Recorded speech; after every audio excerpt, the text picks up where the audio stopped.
take a lot of time in introduction. Let me just move to the fourth areas that I'm going to very quickly tap, and those are challenges of petroleum revenue, legal framework, investment of the fund, and lessons from others. Obviously, petroleum revenue management is about managing something. Is it better? Okay. Something that is at the same time volatile, uncertain, and perishable. If you look at the volatility, it's very clear what happened. I'm not going to go through all the details, but it is obvious that if a country relies only on that kind of resources, then it has to be very good in managing the flow and the volatility. By nature, natural resources are exhaustible, and as you know, petroleum reserves are being depleted. And this is why it is definitely something that needs to be taken into consideration when we look at the challenges of management. The petroleum revenue influence the real value of the currency and have an adverse impact on the non-oil tradable sector. You may or may not be aware of what the Dutch disease is, but this is mainly something that one needs to avoid carefully when we are managing petroleum resources. It is basically about the fact that resource-rich countries have higher real exchange rate. They lose export competitiveness because of the appreciation of this real exchange rate through inflation, and they see the nominal exchange rate appreciation. What does this mean?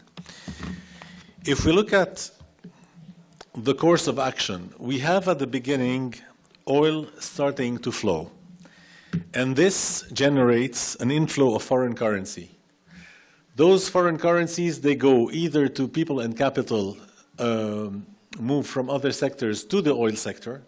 And this means that obviously we're going to see people reallocating their resources, their money and themselves toward this sector. And it goes to value of domestic currency rises, which means that inflation rises.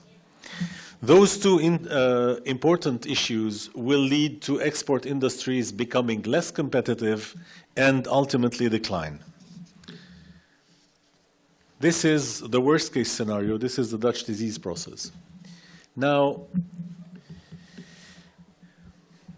the problem when we are managing those resources is that we have a tendency to regard petroleum revenue as free money, as easy money. Government spending financed through revenue from petroleum production has a different impact on the domestic economy, and this is what I was trying to show in the previous slides. And then there is one interesting part in the management, and that is you have asymmetric information. For instance, if you are a private investor undertaking exploration and development, you are better informed than the government on the technical and commercial aspects. Supposedly, the government should be better informed on future fiscal intentions. This is not clear at all in a country like ours because the game of lobbies is so big that it is very often the opposite that is taking place. But let's say that usually this is the game that should be played. Petroleum, is it a blessing? Is it a curse? Of course, everybody talks about the curse. Why? Well, because it can lead to huge inequalities. It can lead to conflict, corruption. It can make the economy more vulnerable and cause pressure. And it can help lose focus on what is important in terms of creating economic growth. But at the same time, this is a gift, and if it is managed wisely, then it can drastically improve the standard of living and be a possible catalyst for faster economic growth, lift infrastructure and human capital through education, health, etc., which again will give rise to further wealth creation. How do we manage that? In a nutshell, the legal framework for petroleum management is that Lebanon will have a sovereign wealth fund for that. What is it? It is, before anything else, a stabilization tool that allows to keep the assets and use their revenues. Why am I saying that we want to keep the assets? Because petroleum is not about revenue. These are physical assets to be shifted into financial assets. And what is to be used is the revenue from these assets. Because, of course, when we are using the assets immediately, this means that on one hand we are depleting them, and on the other hand we are stealing them from future generations. Without going through all the details of the SWF, the legal framework of Lebanon says the following. It says that net proceeds arising out from petroleum activities or petroleum rights shall be placed in a sovereign fund. This is well in the law. The statute regulating the fund, the rules for its specific management, the principles of investment and use of proceeds shall be regulated by a specific law. And this is meant to preserve the rights of the present generation and of future generations.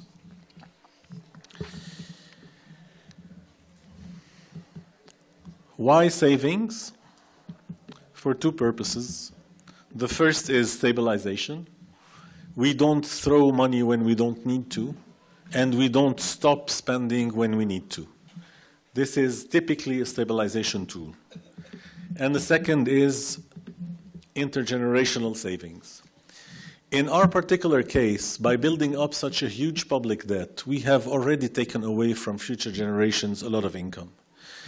By depleting the assets without keeping them, that would be yet another time that we would be doing the same thing. The legal framework for petroleum revenue, policies and rules. The policies and rules for the Sovereign Wealth Fund, withdrawals and spending operations should be clear and consistent with the purposes of the fund. This is not news. And the fiscal and monetary policies must be coordinated and supportive of each other. This is extremely important. On the stakeholder side, the responsibilities of different stakeholders should obviously be clear. And now moving to the investment of the fund, what are the main elements of the investment strategy? We have the objectives, the governance, the investment strategy, and the reporting. And the reporting is critical because when we have such a huge amount of assets that are concentrated, generating so much revenue, it was discussed earlier on, it is not thinkable that proper reporting is not taking place. And therefore, the objectives of the Sovereign Wealth Fund should be directly interlinked to the governance structure, investment strategy, and transparency requirements, and should depend on country-specific circumstances. The SWF has a role in macroeconomic management, and its operations are linked to public finances, monetary policy, and external accounts and balance sheet. So it is basically touching every little thing that is about government policies. What are the two key determinants of the investment strategy? Well, the two are straightforward. It's the objective of the fund and the risk-bearing capacity of the fund. We can have funds that invest in risky assets, low-risk assets, whatever, and this creates the investment strategy. We have two types here. There are many others, but we have stabilization funds, for instance, or saving funds. The investment horizon for a stabilization fund is short-term. It is meant to invest in limited to highly liquid assets, low risk return profile, and in terms of benchmark, it is minimizing expenditure volatility and maintaining adequate liquidity. If we look at the saving funds, it is long-term horizon, and it is in broader asset classes with active investment management with high risk return profile. The investment alternatives to the fund, what are they? If we take physical, domestic, it's going to be done through budget, infrastructure, human capital. This is not what we want. If we take financial domestic, make economy more cyclical, risk of bad governance, we don't want that either. So we don't want to invest domestically. Do we want to invest abroad? Yes, but where? If we do it physically, illiquid investment will be made, and therefore it will be less transparent. Take the example of real estate. So bottom line, what we want is to go toward financial foreign. And what we want to achieve is liquid and efficient markets. We want to spread the risks, and we want to protect the domestic economy.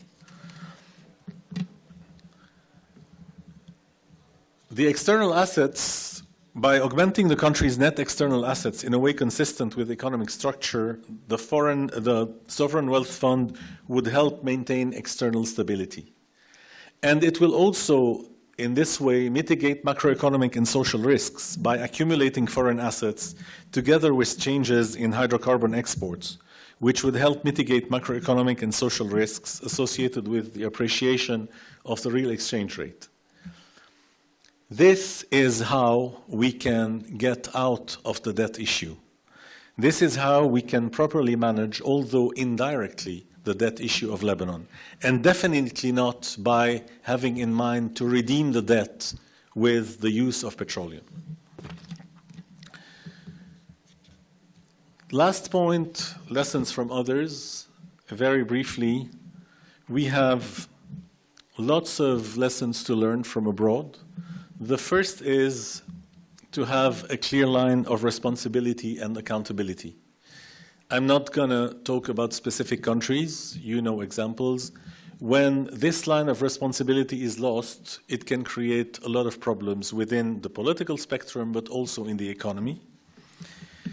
Second, protect the non-oil economy from petroleum revenue. And I'm using the word protect on purpose, because if we are not separating very clearly the two of them, we will end up necessarily managing in a very poor manner the non-oil economy. And this is typically what we don't want to do. We have to remember that natural resources belong to the nation, to the whole nation. They don't belong to bondholders. They don't belong to those who are nowadays buying our treasury bills. They belong to everybody. So it cannot be used directly without a placement, without generating revenue, just to redeem a debt. We have to remember also that we need fiscal rule for spending, and separating spending from current revenue is critical. It is very important to bear in mind that government spending is one thing, and the use of asset return is something else. This is something that needs to be managed on its own. Whatever is taken from that and used in the the budget of the government is a different story. And finally, the Sovereign Wealth Fund should be an integrated part of the budget process. This is not an animal that is independent. The policy and the regulations have to take into consideration that we have one very important element, tool, to be used in the set of policies, and therefore there is an integration that is badly needed. I'm going to stop here just with a quote of the big man, Lee Kuan Yew. I'll leave you with that. Because if we believe that oil is the solution to everything, no, it's not. What a country needs is, before anything, its people, their natural abilities, education, and training. Every other thing is an additional asset, but not enough to take the country where we would like it to be. Thank you very much.